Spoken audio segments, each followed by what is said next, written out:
Assalamualaikum warahmatullahi wabarakatuh. Selamat pagi semuanya. Semoga kita semua dalam keadaan sehat walafiat.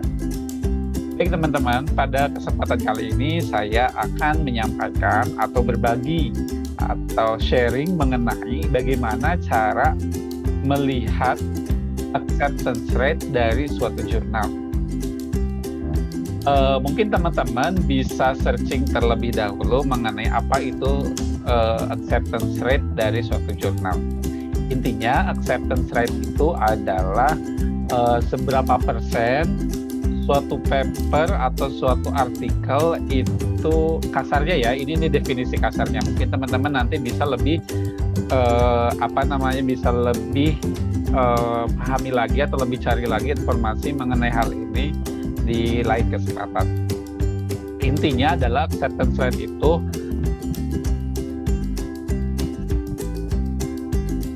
suatu artikel itu diterima di suatu jurnal. Jadi setiap jurnal itu punya acceptance rate-nya masing-masing.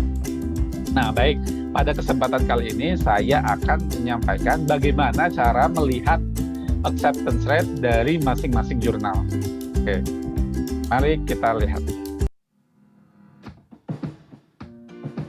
Nah, pertama kita masuk ke Google Chrome, kita search cara mencarinya.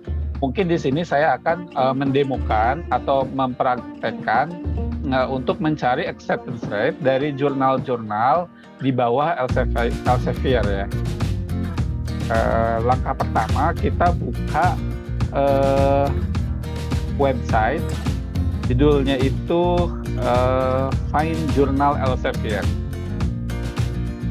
Finder Journal Elsevier. Nanti sebenarnya teman-teman bisa searching untuk jurnal-jurnal yang di bawah Springer, kemudian Wiley, dan lain sebagainya ya.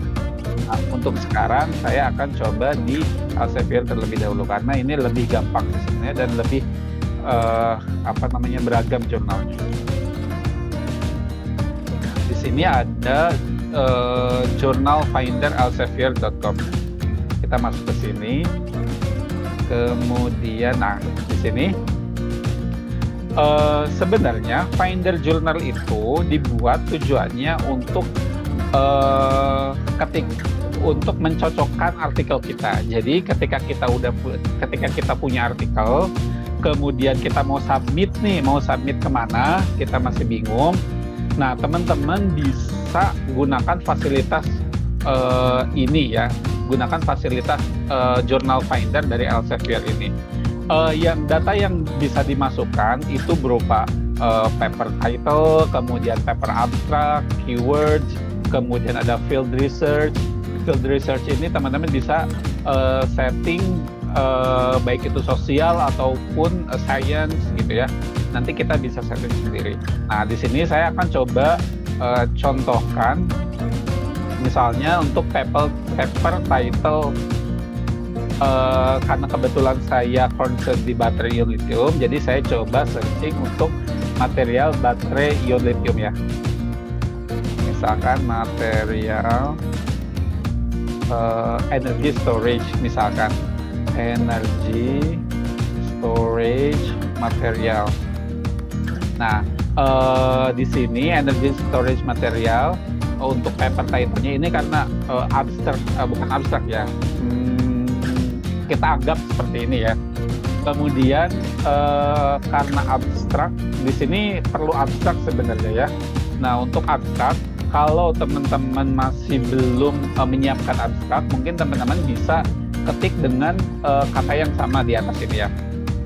Energy storage material. Nah, kemudian masuk ke keywords. Dari keywords kita bisa kita bisa gunakan misalkan nanomaterial, itu bisa, atau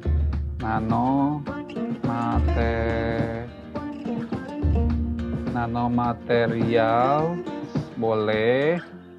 Kemudian di sini bisa lithium ion baterai, lithium ion batteries bisa. Kemudian juga di sini semakin banyak keywords nantinya bakal semakin banyak jurnal yang ditampilkan dari sini ya, gitu.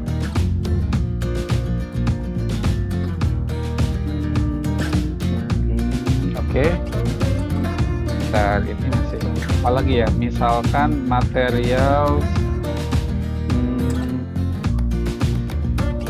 coba battery, anoda, anode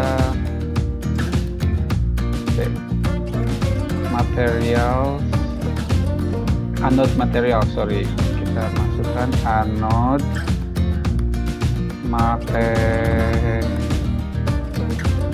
battery anode materials, kemudian kita bisa masukkan cathode juga untuk battery cathode materials. Oke, kemudian bisa electrolyte, misalkan masukkan aja keywordnya sebanyak-banyaknya atau yang related sama topik penelitian kita, gitu ya. Electrolyte, solid electrolyte misalkan, kita ambil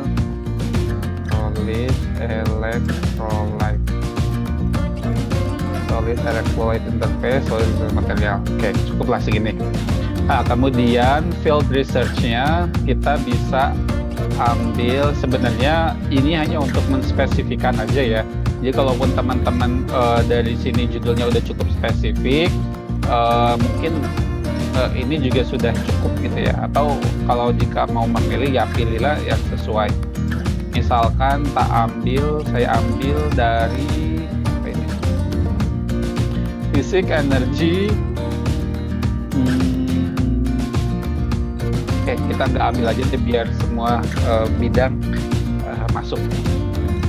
Lebih banyak nanti pakai jurnal. Oke, teman-teman bisa lihat di sini ini banyak jurnal-jurnal yang keluar di sini. Ada jurnal cleaner production, artinya jurnal-jurnal inilah yang match dengan inputan data yang tadi kita masukkan.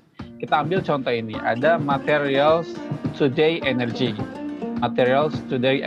Nah, di sini teman-teman bisa lihat datanya mulai dari site score, kemudian ada impact factor, kemudian ada acceptance rate. Nah, ini yang kita cari. Kemudian ada time to first decision, waktu yang dibutuhkan untuk bisa dapat keputusan ya, entah itu accepted, kemudian revision atau rejected ya. Nah, nanti ini kita bisa lihat ternyata time to first decision-nya untuk jurnal ini itu 4 minggu. Jadi membutuhkan waktu 4 minggu, maksimal 4 minggu dari setelah kita submission di website jurnal tersebut, seperti itu ya. Nah, kemudian setelah ada keputusan, misalkan papernya accepted, waktu publikasinya itu bisa nyampe 5 minggu kalau untuk paper ini. Jadi seperti itu. Nah, setiap jurnal itu punya acceptance rate, impact factor, site score, time to first decision, time to publication. Itu mereka punya itunya masing-masing gitu ya. Punya waktu, punya acceptance rate sama site score-nya masing-masing. Gitu ya. Nah, kemudian ini ada jurnal yang alloys and compound. Ini ada site score-nya 7,6, impact factor-nya 4,650, acceptance rate-nya ini ada di 27%. Seperti itu. Nah, kemudian ada time to first decision itu 6 minggu. Kemudian di sini ada 2 minggu dan seterusnya ya. Masih banyak jurnal-jurnal lain yang yang bisa kita lihat di sini. Ada yang related, itu ada solar energy, kemudian ada Journal of Energy Storage, Elektrokimia Akta, kemudian ada Journal of Power Source, kemudian ada Material Letters, Materials Today, dan lain-lainnya. Di sini masih banyak ya. Teman-teman bisa cari sendiri. Nah, Kenapa penting? Apakah penting data-data ini? Menurut saya cukup penting karena ketika dari sini teman-teman juga bisa melihat skop masing-masing jurnal. Salah satu hal yang harus kita perhatikan ketika kita ingin mempublikasi suatu jurnal, suatu artikel di suatu jurnal, yang perlu kita perhatikan diantaranya adalah skopnya itu ada apa aja. Kemudian time to first decision itu yang cukup penting. Jadi kita bisa mengestimasi ini berapa lama nih proses submission dari submit ke ada keputusan, ada decision gitu ya, ada first decision. Nah itu berapa lama? Nah itu kita bisa lihat di sini seperti itu. Jadi kita bisa mengestimasi, oh saya ini pengen cepat publish paper saya, tapi nggak tahu berapa lamanya. Nah mungkin teman-teman bisa cek di Journal Finder seperti ini. Seperti itu teman-teman ya. Baik. Jika ada yang ingin ditanyakan, teman-teman mungkin bisa komen di kolom komentar di bawah ini. Ya, oke. Semoga apa yang saya sampaikan ini bisa bermanfaat bagi teman-teman semua. Baik. Terima kasih. Assalamualaikum warahmatullahi wabarakatuh.